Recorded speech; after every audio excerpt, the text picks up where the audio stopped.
अस्सलाम वालेकुम।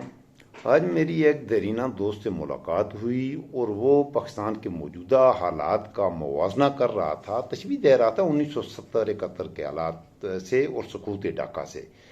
यही मेरा मौजू रहेगा इस व्लॉग में। बहुत ख़ास व्लॉग होगा। इस व्लॉग को मुकम्मल देखिएगा, आपको पसंद आएगा, इंशाअल्लाह पसंद आने वाला है। ज़रूर मेरे चैनल को लाइक कर दीजिए, सब्सक्राइब कर दीजिए और इस व्लॉग को ये मैं आपसे रिक्वेस्ट करूंगा अपने दोस्तों से ज़रूर शेयर कीजिएगा। मैं अपने ये व्लॉग्स जो मैं बनाता हूँ अपने फेसबुक अकाउंट पर और अपने ट्विटर अकाउंट पर भी डालता हूँ, तो आप वहाँ से भी मेरे ये व्लॉग्स देख सकते हैं। तो बेल आइकॉन प्रेस कर देंगे तो मेरे आने वाली व्लॉग भी उनका नोटिफिकेशन आपको आता रहेगा। बगैर किसी तवक्कुफ के, बगैर किसी लंबी तमहीद के अपने मौजू पर आते हैं। तो पहले मैं आज के हालात की बात तो बाद में करते हैं, ज़रा सकूत ढाका के असबाब पर गौर करते हैं। देखिए, सकूत ढाका एक दिन की कहानी नहीं थी, वो एक लंबी कहानी है। 1960 का जो डेकेड है, 1960 से लेके 1970 तक काफ़ी जुल्म हुए बंगालियों पर। उन्होंने बर्दाश्त किया, उनको ताने दिया, लिसानी बुनियाद पर हुआ। उन्हें काला कहा गया, उनको कहा गया कि उनके कद छोटे हैं। तो उनकी जिस कदर भी इंसल्ट, मैं बांग्लादेशियों से माफ़ी मांगता हूँ। हमने बांग्लादेशियों पर जुल्म किया और उसके कसूरवार आप यकीन करें हम हैं। मेरे ख्याल में ये उसका ज़िम्मेदार पाकिस्तान का पख्तून भी है, पंजाबी भी है, सिंधी भी है, बलोच भी है। हमने अपने वो हमारे भाई जिन्होंने पाकिस्तान बनाकर हमें दिया, हमने अपने उन भाइयों की कदर नहीं की, उनके साथ ज़्यादती की। और इस वजह से एक तो ये बात है, कहानी ये पुरानी है। 1960 में से ही मेरे ख्याल में हालात बिगड़ने शुरू हो गए थे। लेकिन मैं 1970 की मैंने लंबी कहानी इस वक्त करनी नहीं है, क्योंकि वक्त मुख्तसर होता है, थोड़े वक्त में ज़्यादा बात करनी होती है। और ये बड़ा अहम व्लॉग है। मैं फिर आपकी खिदमत में अर्ज़ ये कर रहा हूँ, इस व्लॉग को जो अब मेरे साथ शरीक हो रहे हैं शुरू से देखिए और आखिर तक देखिएगा। आगे भी मैंने बहुत ख़ास बातें करनी। 1970-71 की चीज़ें जो मेरे नौजवान बच्चे हैं, बच्चियाँ हैं, आपने किताबों में पढ़ी हैं, आपने नहीं देखी। मैंने भी किताबों में पढ़ी। उस वक्त में बहुत छोटा था, मुझे भी वो 1970-71 के वाक़यात याद नहीं है। मेरे ख़ानदान के मेरे एक चाचा थे, वो उस वक्त चिटागांग में थे, तो उन्होंने वहाँ के हालात हमें सुनाए। हमें ये पता ज़रूर है कि 1970 में 71 में हुआ क्या हुआ, क्या वारदात हुई, वो हमें ज़रूर पता है। तो बहरहाल सकूत ढाका हुआ। क्यों हुआ, इसका सबसे बड़ी वजह क्या है? उस वक्त भी एक जनरल था, जैसे आज आसम मुनीर है, जनरल यहया खान। जर्नल तो अच्छे होते हैं, जर्नलों के बारे में बुरा कहना भी नहीं है। पाक आर्मी जिंदाबाद। और मौजूदा जो हमारा जनरल है, इसको भी जिंदाबाद हम कहते हैं, लेकिन उस जनरल को भी जिंदाबाद। जनरल यहया खान भी बहुत अच्छा आदमी था। मेरे ख्याल में वो इस जनरल से भी सुपीरियर जनरल था, बड़ा तगड़ा जनरल था, बड़ा सख्त था। उसकी गुफ्तगू आप सुने, उसकी पुरानी वीडियोस देखें, बड़ा अच्छा बोलता था। ये जनरल बोलता उतना अच्छा नहीं है जितना अच्छा वो बोलता था। जनरल यहया खान को उस जनरल से अंग्रेज़ी भी ज़्यादा अच्छी आती थी। तो लिहाजा जनरल यहया खान की अजमत को सलाम, उसकी बहादुरी को सलाम। तो उसकी बहादुरी थी, तो उन्होंने एक तो ये थी। उसका क्या किरदार था? इलेक्शन हुआ। इलेक्शन जब हुआ तो इलेक्शन में पीपल पार्टी ने 80 सीटें लीं, शेख मुजीबुर रहमान ने 162 सीट्स लीं। अब्दुल क़य्यूम खान की मुस्लिम लीग जो थी, उसने गालिबन 9 या 10 नशस्तें लीं। इसी तरह पंजाब से बाकी मजहबी जमातों ने 2, 4, 5 से ऊपर कोई भी नहीं गई। तो इंतहाई डोमिनेट किया आप कह लें वो इलेक्शन में। खासतौर पर बांग्लादेश में तो किसी को एक सीट भी नहीं गई, सारी शेख मुजीब को ही गई। इलेक्शन वो जीत चुका था। अब चाहिए ये था इक़्तिदार उसके हवाले करो, बात ख़त्म, और जुल्फ़िकार अली भुट्टो अपोजिशन में बैठता। तो हमारे उस जनरल ने, उसको हम सलूट करते हैं, उसने शेख मुजीब को इक़्तिदार नहीं दिया, उसको असम्बली का इजलास नहीं बुलवाया, और इस तरह से फिर सकूत ढाका हुआ। उसके बाद जो शर्मिंदगी हुई या उसके बाद के जो वाक़यात हैं, उन पर आप शर्मिंदा होना चाहें तो ये मैं आप पर छोड़ता हूँ, आपकी मर्ज़ी। और अगर आप उन पे आप फ़ख्र करना चाहते हैं तो ये आपकी मर्ज़ी। मैं शर्मिंदगी महसूस करता हूँ, मैं शर्मिंदा हूँ। और शर्मिंदगी की मैंने पहले शुरू में कहा, मैं बांग्लादेश से माफ़ी, आप मांगते हैं या नहीं मांगते, मैं मांगता हूँ। मैं इसलिए माफ़ी मांगता हूँ, वो मुसलमान हमारे वो भाई थे।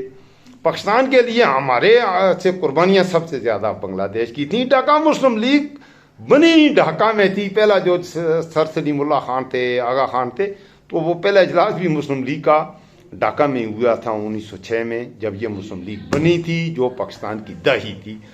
तो बहरहाल हमसे गलती हुई, हमारे बुजुर्गों से गलती हुई, जिसने भी किया आप पर ज्यादती की और आप हक बनजानब थे वो ढाका फाल पे, आपका उसमें कसूर नहीं था।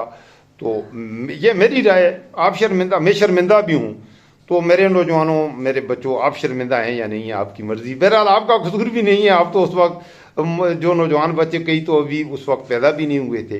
तो ये हो गई जी 1900 ढाका फाल की 1970-71 के। बाकी तफसीली हालात आप अगर जानना चाहते हैं तो ये मैं आपको ये किताब सजेस्ट करूँगा।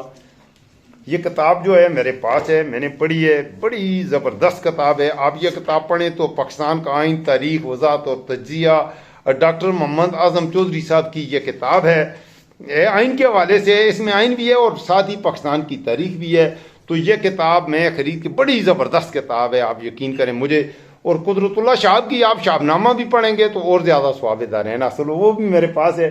तो मैं आजकल किताबें ही पढ़ता हूँ, तो आप शाहनामा भी ज़रूर पढ़िएगा। तो आपको 1960, 70, बल्कि शाहनामा तो आप पढ़ेंगे तो 1950 से लेके 1980 तक के सारे हालात आपको समझ आ जाएंगे। ये मैं नौजवानों को सजेस्ट कर रहा हूँ। आगे बढ़ते हैं, अब आते हैं मौजूदा हालात पर। वो जो हो गया, अब उसका तो कोई इलाज नहीं है। जो हो गया सो हो गया। अब इस पाकिस्तान को बचाना है। अब और किसी, मेरा नहीं ख्याल कि आप क्या कहते हैं कि हम किसी ढाका फाल के मुतहम्मल नहीं हो सकते। मैं तो नहीं हो सकता। मुझे यह बर्दाश्त नहीं होता कि इस मुल्क में कोई और सकूत ढाका हो। और अल्लाह अकबर कबीरा, अस्तगफुरुल्लाह अस्तगफुरुल्लाह। अब जरा पहले जर्नैल का मुवाजना करते हैं। तो मेरे ख्याल में जिस तरह मैंने तो सलूट किया यहया खान को, तो मौजूदा जर्नैल भी, जर्नैलों को, एक मेरा दोस्त था वो पंजाब से सरायकी था, तो वो कहता था कि इन्हां जर्नैलों नूं सलूट लेने का बड़ा शौक होता है। इन जर्नैलों को सलूट लेने का बहुत शौक होता है। तो आप सबको जो मुझे देखने वाले हैं इनको सलूट करें, इनको सलूट करें। तो अब मौजूदा पाकिस्तान को जब मैं देखता हूँ मेरे दोस्तों, तो वो मेरे दोस्त से भी मेरी इस बारे में थोड़ी सी बातचीत भी हुई। तो मैंने उससे कहा, उसने कहा यार, तो मैं छटपटा गया। आज के पाकिस्तान में इमरान खान पख्तून पुकार दे, इमरान खान पंजाब दी पुकार दे, इमरान खान सिंध पुकार दे, इमरान खान बलोच पुकार दे। इमरान खान को हर कोई पुकार रहा है। इमरान खान इस वक्त पाकिस्तान का सबसे पॉपुलर लीडर है, जिस तरह शेख मुजीब था। शेख मुजीब तो इलेक्शन लड़ा, उसे बाद में असेंबली का इजलास नहीं बुलवाया गया और उसे इक़्तिदार नहीं दिया गया, उसकी जमात को सकूत ढाका हुआ। इमरान खान के साथ इलेक्शन से पहले ही वो तमाशा हो रहा है। जनरल आसिम मुनीर है, किरदार बदला है। तो आसिम मुनीर उससे भी, यहया खान से भी बड़ा जर्नल है। तो आसिम मुनीर को एक और सलूट मारें। मैंने आपको कहा ना, जर्नैलों नूं सलूट लेने का बड़ा ही शौक होता है। इन्होंने सलूट मारो, सलूट मारें। ये मैं आपको हकायक आपकी खिदमत में रख रहा हूं। इस बात, इसलिए मैं फिर आपको कहता हूं, इस विला को शुरू से देखना है, आखिर तक देखना है। अभी 2-4 मिनट की बात होगी, मैं कहानी खत्म कर दूंगा। मैं आपकी आवाज हूं, मैं हर उस मुहब्बुल वतन पाकिस्तानी की आवाज हूं जो पाकिस्तान से मोहब्बत करता है और जो सकूत ढाका, कोई नया सकूत ढाका नहीं चाहता। मेरे साथ जमे रहिएगा। संजीदा भी लाग है, थोड़ा सा मैं आपसे मजाक भी कर लेता हूं इसमें। KPK के लोग कहते हैं, ओ मंडिया ढोल सिपाहिया तेनू रब दियां रखा। पंजाबी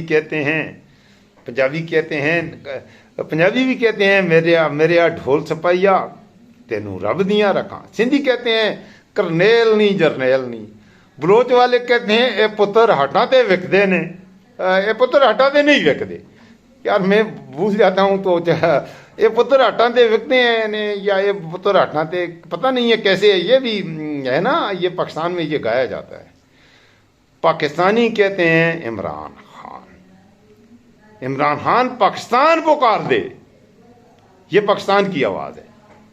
अब मौजूदा जनरल आसिम मुनीर और ये 2-4 दिन से जो अदालत में तमाशा हो रहा है, सबसे बड़ा जज वो महमूदुर रहमान कमीशन की तरफ भी जाएं। पाकिस्तान में बड़े जस्टिस नसीम हसन शाह भी इसी मुल्क की, इसी बड़ी अदालत की, इस बड़ी कुर्सी पे बैठने वाला जज था। जस्टिस नसीम हसन भी, जिसने जुल्फकार अली भुट्टो को देखें, वो भी इसी सजाद अली शाह जिसे अंदर रख के मारा गया, नवाज शरीफ ने मारा, वो भी इसी बड़ी अदालत की, इसी बड़ी कुर्सी पर बैठने वाला जज था। और आर्मी चीफ से पहले भी इसी बड़ी कुर्सी पर परवेज मुशर्रफ भी बैठा। इसी कुर्सी पर आर्मी GHQ का यह बड़ा बंगला जिसमें मौजूदा आर्मी चीफ रहता है, इसमें जनरल परवेज मुशर्रफ भी रहता था। इसी कुर्सी में कमरुज़्ज़मान बाजवा भी रहता था। आज उसके बारे में कहते थे उस वक्त इस कुर्सी पर बैठने वाले को उस वक्त भी सलूट होता था, आज सलूट नहीं हो रहा। जनरल ज़ियाउल हक को इन सबसे ज्यादा सलूट लगाते थे, आज सलूट नहीं हो रहा।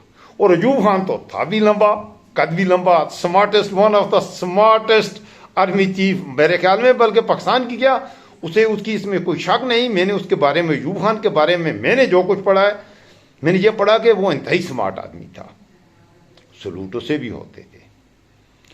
आज इन लोगों को आप कैसे याद करते हैं? यहिया खान जब था तो सलूट उसे भी होते थे, तो आज उन्हें लोग कैसे याद करते हैं? यह सवाल मैं आप पर छोड़ता हूं।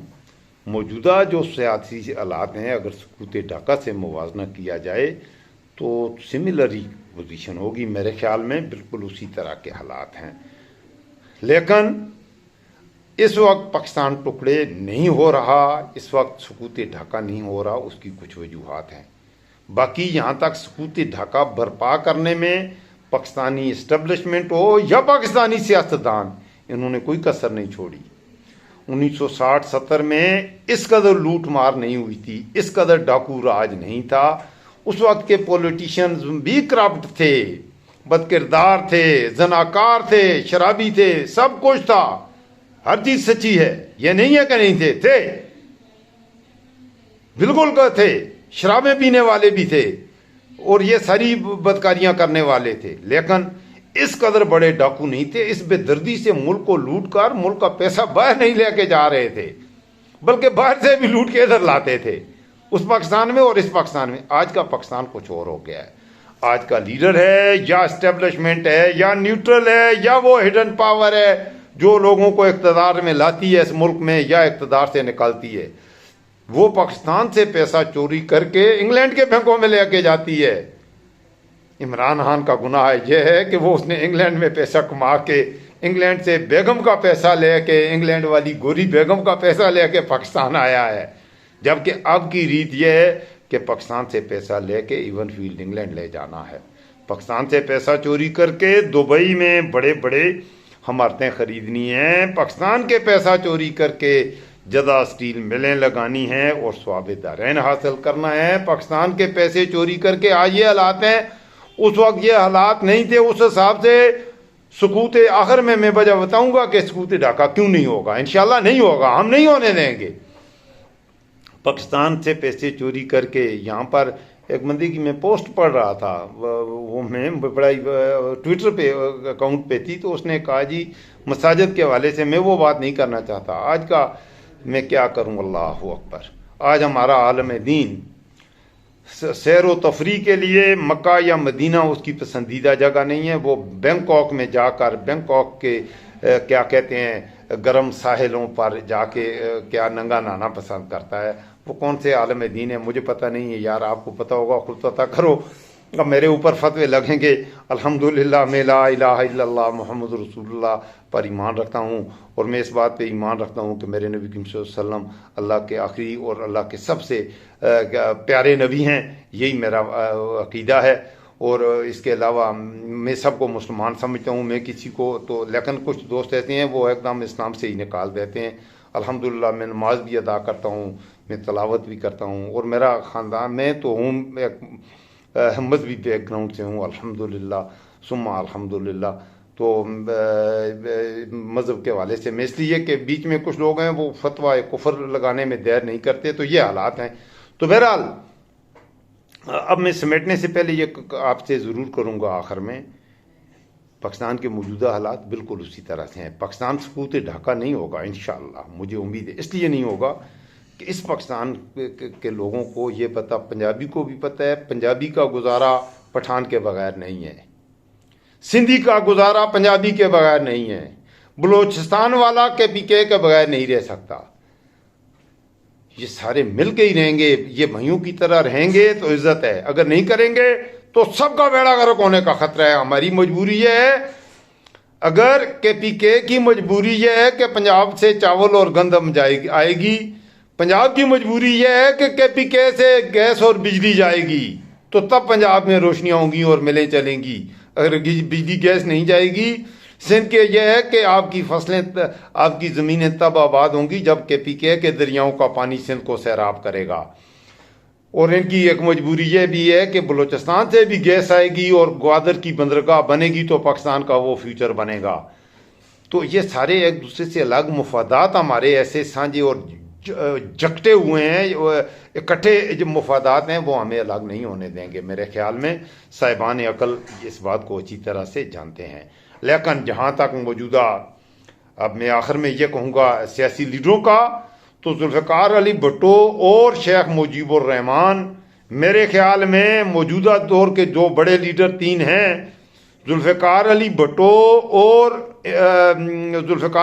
और शेख मुजीब, वो इस वक्त के आसफ जरदारी, नवाज शरीफ या इमरान खान से बड़े लीडर थे। आप यकीन कीजिए, शेख मुजीबुर रहमान इमरान खान से बड़ी बड़ा लीडर था मेरे ख्याल में।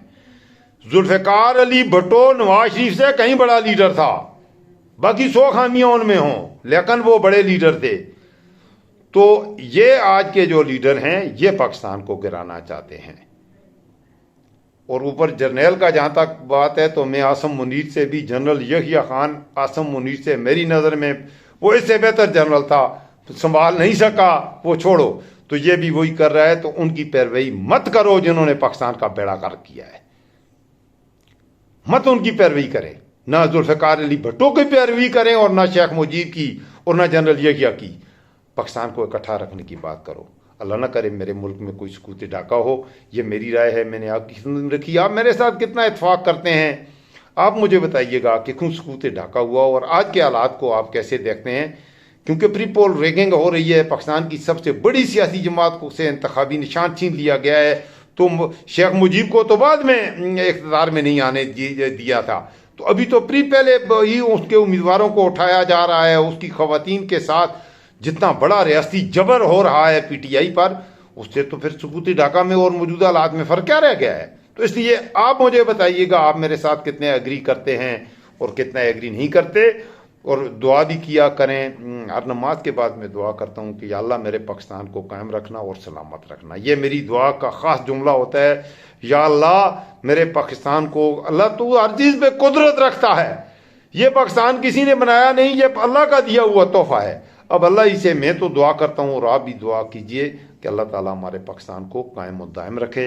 मुझे रखिएगा दुआओं में याद। में फीडबैक में आपके कमेंट्स का मुंतज़िर रहता हूँ और आपके कमेंट्स मुझे नए मौज़ूआत देते हैं, इसलिए आपने कमेंट्स में आप बताइएगा आप मुझसे कितना एग्री करते हैं और नहीं करते, कितना एग्री नहीं करते। चैनल को ज़रूर लाइक और सब्सक्राइब भी कर दीजिए और इस वीडियो को दोस्तों के साथ ज़रूर शेयर कीजिएगा। मुझे रखिएगा दुआओं में याद। मैं आपको अपनी हर दुआओं में याद रखता हूँ और अपने फ़लस्तीनी भाइयों को भी और कश्मीरी भाइयों को भी अपनी दुआओं में याद रखिएगा।